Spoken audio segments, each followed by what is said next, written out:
ओम शांति। आज तो बाबा की संडे स्पेशल मुरली है और इस मुरली की सबसे पहली बात आज बाबा ने बताई कि ज्ञान देने वाले यानी भाषण करने वाले बहुत हैं, योग में बैठने वाले बहुत हैं। ऐसा नहीं बाहर की दुनिया में, बाबा के बच्चों में भी ऐसा है कि योग में बहुत बहुत देर तक बैठने की प्रैक्टिस है और भाषण भी बहुत कर सकते हैं। लेकिन आज बाबा ने कहा, जो पॉइंट्स सुनाते हो या जो योग में बैठते हो, उसमें एक चीज़ चेक करनी है और साथ में धारण भी करनी है कि अनुभव का स्वरूप बनना है।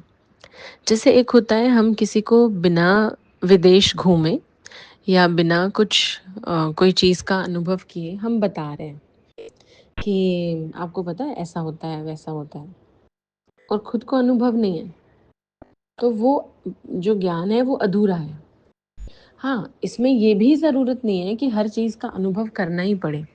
अब किसी को अगर फिर ऐसी बात में तो गलत एग्जाम्पल भी कोई ले सकता है कि अच्छा आपको कैसे पता भाई ज़हर खराब ही होता है, तो अब ज़हर थोड़ी पी के पता किया जाएगा कि ये खराब है या नहीं है। नहीं, हर चीज़ पर लागू नहीं होती है बात। लेकिन बाबा का यहाँ भाव ये है, जो हम ज्ञान औरों को सुना रहे हैं, समझिए अगर मैं ये पॉइंट रिकॉर्ड कर रही हूँ और आपको बता रही हूँ, तो मुझे खुद भी ये अनुभव करना होगा, जो भी पॉइंट्स बताए गए हैं इसको प्रैक्टिकल करना होगा, और हम करते भी हैं। तो ऐसा नहीं है कि एकदम एक्सपर्ट हो जाएंगे या हम हो गए हैं एक्सपर्ट, नहीं। लेकिन बाबा को ये है, अनुभव का स्वरूप बनते जाओ। जिसको अनुभव हो जाएगा ना, उस चीज़ का एक्सपीरियंस हो जाएगा, तो वो एक्सपीरियंस जो है वो हम औरों को जब शेयर करते हैं तो उसका असर भी होता है। जैसे समझिए कोई आर्मी में है, कोई मेडिकल लाइन में है, कोई टीचर है, कहीं पर भी है। अब वो अपने इतने रूटीन के पक्के हो चुके होते हैं तीनों ही तरीके के जॉब में या किसी भी तरीके की जॉब में, कि उनको पता है कि हम कम घंटे भी सोएंगे तो हमारा रूटीन हम पूरा फॉलो कर लेंगे। अब वो अगर औरों को बोलें कि हाँ ठीक है, कोई बात नहीं, आप 4 घंटे भी सो तो भी आप रूटीन कर सकते हो अपना फॉलो, अनुभव हो गया ना खुद के शरीर पे। तो अब वो अगर औरों को बताएंगे तो फिर दूसरों को भी लगेगा, अरे वाह आप तो कमाल करते हो, आप तो ऐसा कर लेते हो, आप वैसा कर लेते हो। तो वो भले कर पाए चाहे ना कर पाए, और बाद में तो करेंगे ही जब इंस्पायर होंगे, लेकिन उन्हें वो विश्वास दिखता है कि हाँ इन्होंने किया हुआ है, मतलब पॉसिबल है। तो बिल्कुल ऐसे ही बाबा भी कह रहे हैं, ज्ञान और योग के पॉइंट्स का अनुभवी बनना है। दूसरी बात आज बाबा ने बोली है, परिवर्तन शक्ति के साथ साथ अपने पुरुषार्थ की गति को भी बढ़ाना है। एक है मतलब अपने अंदर परिवर्तन कितना हो रहा है और उस परिवर्तन की गति के लिए हमने क्या किया है, चेंजेस, हमारे संस्कार में चेंजेस कितने आ रहे हैं। और उसके साथ साथ आज बाबा ने बोला, तेज करना अपना पुरुषार्थ।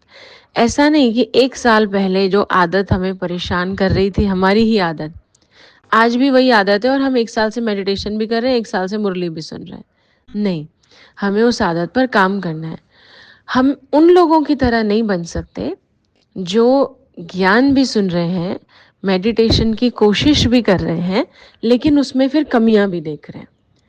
देखिए, जिसको किसी रास्ते पर चलना होता है ना, वो उसमें कमियां निकालने में टाइम वेस्ट नहीं करता। जैसे होता है ना, हम आध्यात्मिक लाइन में चलना चाहते हैं, अब हम जिस भी लाइन में चलना चाहते हैं वहाँ की कमियां ही ढूंढ रहे हैं। यहाँ तो ऐसा होता है, वहाँ तो ऐसा होता है, वहाँ तो ये होता है। तो ऐसे तो वही बात है कि कोई बच्चा अगर स्कूल में कमियां ही देखेगा कि भाई इस स्कूल की यूनिफॉर्म का कलर मुझे पसंद नहीं है, इस स्कूल का ये टीचर मुझे पसंद नहीं है, इस स्कूल का प्रिंसिपल मुझे फीमेल चाहिए या मेल चाहिए, इस स्कूल में बच्चे बहुत कम पढ़ते हैं, तो ऐसे तो फिर वो पढ़ ही नहीं पाएगा। तो जिसको अगर सच में पढ़ना है वो कमियां नहीं देखेगा। तो जैसे कई बार होता है ना, कोई बच्चा कहे नहीं स्कूल ही बेकार है, माहौल ही खराब होता है, माँ बाप कहे स्कूल का माहौल खराब है, तो क्या नहीं भेजेंगे, घर में पढ़ेंगे। और घर में पढ़ेंगे तो डिग्री कहाँ से मिलेगी। ओपन या डिस्टेंस लर्निंग की वैल्यू उतनी नहीं होती है, ये हम सब जानते हैं। रेगुलर स्कूल पढ़ने की या रेगुलर कॉलेज जाने की वैल्यू क्यों है? क्योंकि आपने अपने मन पर भी इतना नियंत्रण पाया है और रेगुलर कोई चीज़ सीखी है तो उसकी इम्पोर्टेंस हो जाती है, क्योंकि आपने रोज़ टाइम दिया है, रोज़ एफर्ट किया है। तो ऐसा नहीं कि इस स्थान पर ये कमी है, उस स्थान पर ये कमी, इसलिए हम घर बैठ के ही करेंगे। तो घर बैठ के डिग्री ही नहीं मिल पाएगी कि कौन-सी क्लास में पहुँच गए। इसीलिए सारे एक्सक्यूज़ेज़ को साइड रखकर अपने पुरुषार्थ को तेज़ बनाना है। किसी व्यक्ति की कमी, किसी संस्था की कमी, किसी माहौल की कमी को देखकर हम ढीले हैं, तो ये हमारी सबसे बड़ी गलती है, क्योंकि भगवान को ये एक्सक्यूज़ नहीं चलेगा। भगवान को क्या, हमारे कर्मों में भी ये एक्सक्यूज़ नहीं चलेगा। अब ऐसे तो कोई ये बोल दे कि मेरे आसपास के सारे ही लोग ना स्मोक करते हैं या ड्रिंक करते हैं या नॉनवेज खाते हैं या वो बहुत गलत संग में है, इसलिए हम बिगड़ गए।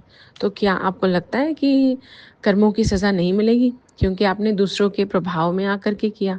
नहीं, बल्कि ऐसा माना जाता है कि अगर एक गलत कर रहा था, उसको देखकर आपने गलत किया तो आपकी गलती ज़्यादा है। तो इस वजह से जितने भी एक्सक्यूज़ेज़ मन देता है, जितने भी बहाने, वो सब बातों को दिमाग से ख़त्म कर अपने पुरुषार्थ को आगे बढ़ाना है।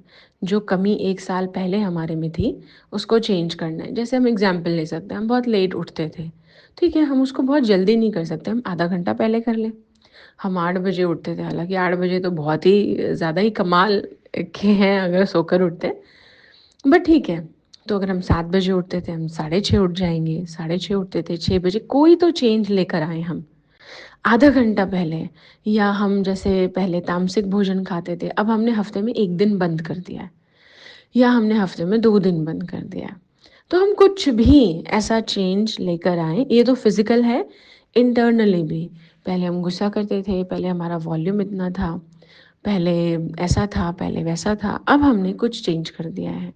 तो इन चीज़ों पर काम करने के लिए आज बाबा ने कहा। तो ये है बाबा की आज की मुरली। ओम शांति।